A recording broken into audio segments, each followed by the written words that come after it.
clear cut in terms of overreach and excessive violence of the police. Yes, people are aware of things going on in other parts of the country. Of course, the latest thing that happened in New York, and also the young man who had the BB gun. So, they'll come out and they'll chant the names of these other people, not just Michael Brown, but also other people here in the St. Louis area and around the country as well. So they're very aware and cognizant of the things that are going on. But why we don't have larger protests, larger demonstrations for those things, I don't really know. I'm not exactly sure how it happened that this is the issue that people decided to focus on.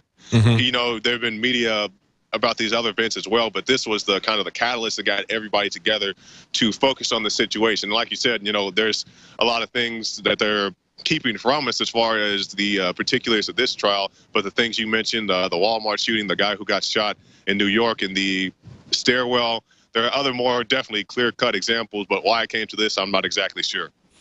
Well, of course, it seems like to me that there's a lot of people in the conservative community, people who would have kind of a knee-jerk reaction to defend law enforcement first and foremost, and not really look very closely at particular incidents. It seems like they also are the same kind of people who are going to not be persuaded by demonstrations. They're actually, I think it's going to kind of backfire against those people when they see a massive group of people carrying signs and shutting down intersections, that sort of thing. It's going to push them further into the camp of saying, yeah, we need to have even more law enforcement, don't we, to kind of shut this stuff down. Maybe there's other ways that we need to reach those people.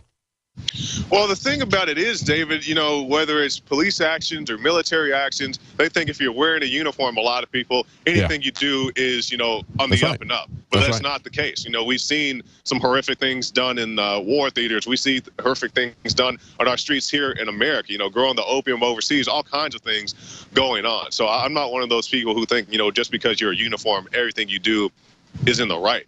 Yeah. So, but there are people who think that way. They think that whether it's the guy that got shot in the stairwell in New York or some of these other instances, well, the officer pulled out a gun. They think these officers are these highly trained, James Bond type of guys. They're the master of every situation. They can show up. They have perfect aim. They can do all these things. But that's not the case. These guys don't have very good training, and the training they do get, it's this federalized training. These very harsh, brutal tactics. And since we've been out here the second time from our original trip in August, they have gotten a lot better, but there's still a lot of work to be done. Well, and of course, it's the same sort of thing we saw in the story we covered last week coming out of the Albuquerque Police Department, the police department that has the highest percentage of shootings per capita, far greater than large cities like New York. And again, after they've been under the special scrutiny of the Department of Justice because so many people have complained about them, they still come out with a killology class and essentially training them that they're in a war zone, essentially telling them you are in a war and you are a warrior. There are people who wake up every morning determined to send your family to a box. That's the kind of mindset that causes this to happen. And of course, we saw earlier in that same area in Albuquerque, that's where they shot the homeless man that was up in the hills earlier this year.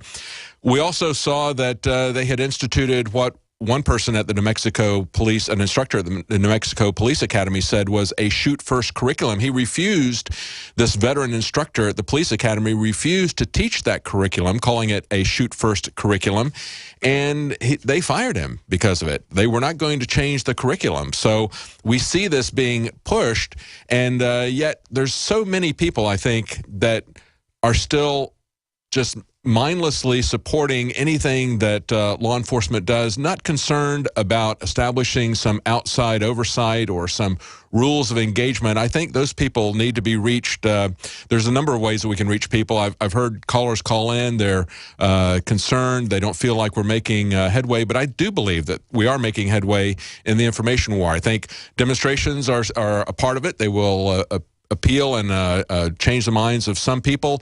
Other people, we're going to need a more rational approach. They're going to need to see these incidents as people videotape them on their phones and put them up on the internet. I think that will help a lot of people. I think that is the way. Yeah. We think about the guy who's got strapped down to have the no refusal blood draws. That's a very powerful video, and I think that definitely helps wake people up. Yes, absolutely. All right, we're going to be right back, and I guess we're going to get some input from Joe Biggs, also on the scene there in Ferguson, Missouri. Stay with us. We'll be right back. Thank you, Jakari.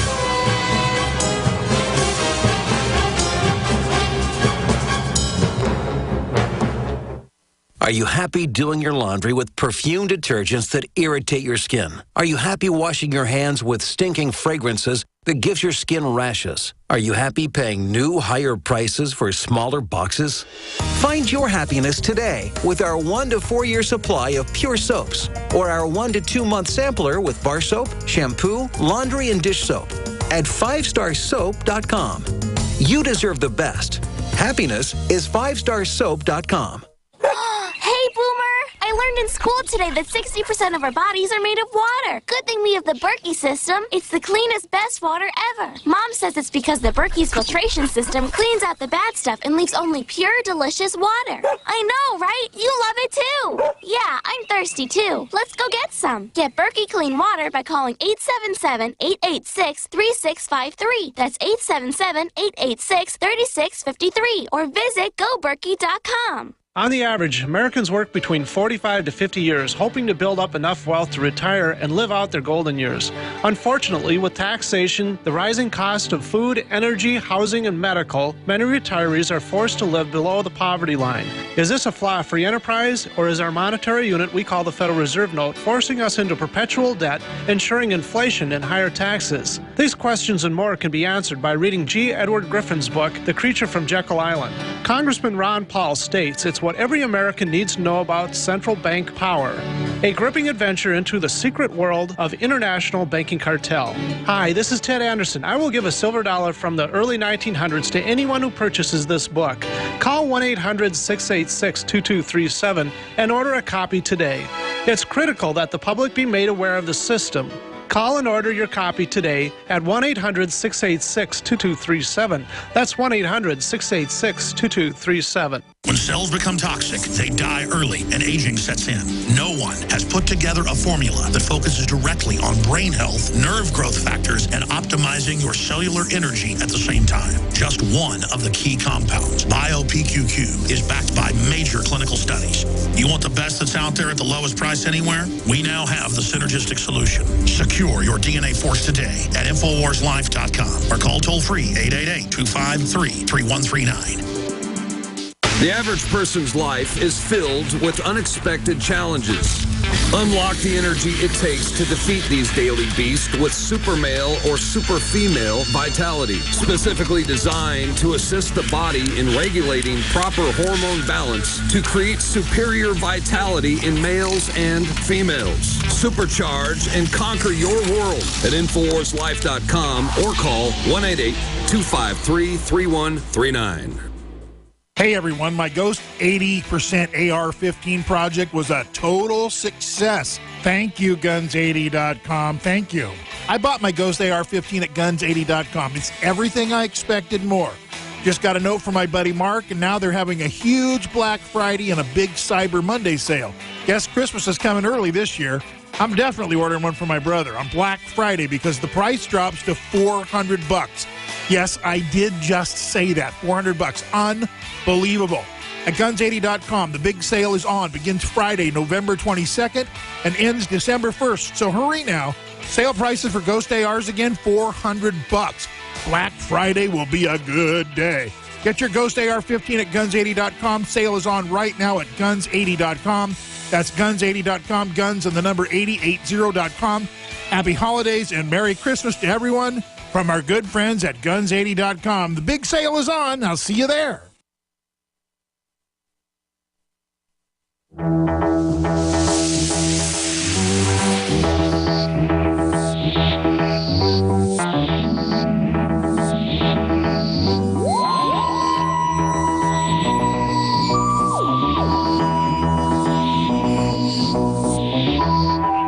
Welcome back to the Alex Jones Show. I'm David Knight, and we're going to go to one of our reporters in Ferguson, Missouri right now, Joe Biggs. Joe? How you doing, David? We're outside the Justice Center in Clayton, Missouri, and like you can understand right now, tensions are pretty high. There's a much larger police presence today. There's a lot of different security teams driving around. Just tensions are high for the verdict, what's going to happen today. Everyone's just waiting to find out how to react and how to respond. I mean, you've got to understand, this is since August, and this has just been building up so much over time. People have gone from kind of getting tired of it to feeling like they're being teased. The verdict was going to come out last week. Now here we are a week later waiting on this again. So everyone's just really emotional, and they just want to find out because, like I said before, that Ferguson fatigue has definitely sat in, and people are just fed up, and they just want to find out what's going on. You know, we're getting Washington Post, CNN, others saying that press conferences are being prepared, that the grand jury has reached a verdict. They're also saying, this Washington Post article, that although a parallel federal civil rights investigation of the shooting is continuing, federal investigators have all but concluded that they don't have a case against Darren Wilson. So it looks like this is going to be, he's going to be found innocent. They're not going to move forward with prosecution. And I think, of course, really this as we mentioned earlier in the program, a grand jury can be used, and I believe it's being used here, to provide political cover for the prosecutor. He could move ahead, even if the grand jury said they didn't want to indict into a trial. The prosecutor still has that opportunity to do that. So he's trying to get some political cover from these people. What do you think, in terms of the people that you've talked to, the pulse that you've gotten from people as you've been there this last week, what do you think is going to happen? Do you think it's going to get violent? Yes. You do? I do. You know, there's more people out here who want peace, but at the end of the day, David, it only takes a few bad apples to really just turn everything into complete and total chaos. You know, last night I got a picture from an area in Shaw where people said they want to burn it down. So, like I've said, tensions are very high. You know, you've got 90% of the people out there who are just super peaceful, loving people who just want to go out there and have their voices be heard. But you're going to have some out there who really want nothing more than to start some chaos, release anger in any way they can, because they feel like that's the only way that they can be heard. So it's one of those things that we just have to wait and sit back and find out what's going to happen and plan accordingly. Well, and of course, last time you were there, you got shot with a rubber bullet. You guys got gassed. We saw video that you guys took where they were using laser sights to target people that were, what, about 100 yards away or so? I mean, they were no immediate threat to the people, yet they clearly had their guns and sights pointed on them. So, I mean, there's two sides to this as well. Do you see any, how do you feel? You believe that, of course, all it takes is, like you said, is just a few agitators. They could be false flag agitators or whatever. What is your take in terms of the police? You guys have said that they seem to be more professional this time. Yes, the lieutenant that was there at the Ferguson Police Department that came in the other night, he was very professional, had very great leadership skills, and really led the officers there that night in a responsible manner. They did everything right. Yeah, there were arrests made. There were some people who purposely, I don't think they minded being arrested. They stood there right there in the middle of the road. But a lot of people are saying, hey, you know, we're worried about the MRAPs again. You know, we don't want to have our children in the neighborhood have these laser dots on their chest because some guy is pointing a sniper rifle at them. You know, the way things were handled in August, it makes a lot of people worried now. Is that going to happen again? So everyone is kind of on pins and needles because when this verdict comes out, you can tell the government's, they're preparing for the worst. They're expecting massive riots. They're expecting hell to break loose. So everyone's sitting here waiting, including myself. Are they going to come out here again, arrest journalists, shoot at journalists? Are they going to come out here in full battle rattle in these MRAPs and tanks and all this stuff? I just hope it doesn't get to that point again. But, you know, they're sending 100 FBI agents. They've already done that. They've got 1,000 police officers in the area. That's almost more than we have in Iraq. So yeah. It's pretty amazing when you look at the number of people they have here for something. So it's very interesting to watch that. Now I can tell from looking at you that it is freezing cold there. What's the temperature there? Oh, it's below freezing, and the wind is blowing extremely hard. Wow. And you're standing in front of what? Is that the court building or is that the police station? Yes, the Justice Center. This is where apparently they're convening right now. And as you can see, they've had this place barricaded off now for about 2 days in anticipation for the verdict. And like I said, there's a lot of police officers out here today. There's vehicles parked around every corner. You know, they're not taking this lightly. They've got, you know, all the mainstream media bigwigs who you watch on Fox and CNN. Well, Everyone's out thanks, here today. Joe. We got to go to commercial break. That's Joe Biggs and Jakari Jackson in Ferguson, Missouri. We'll go back to them as we find more.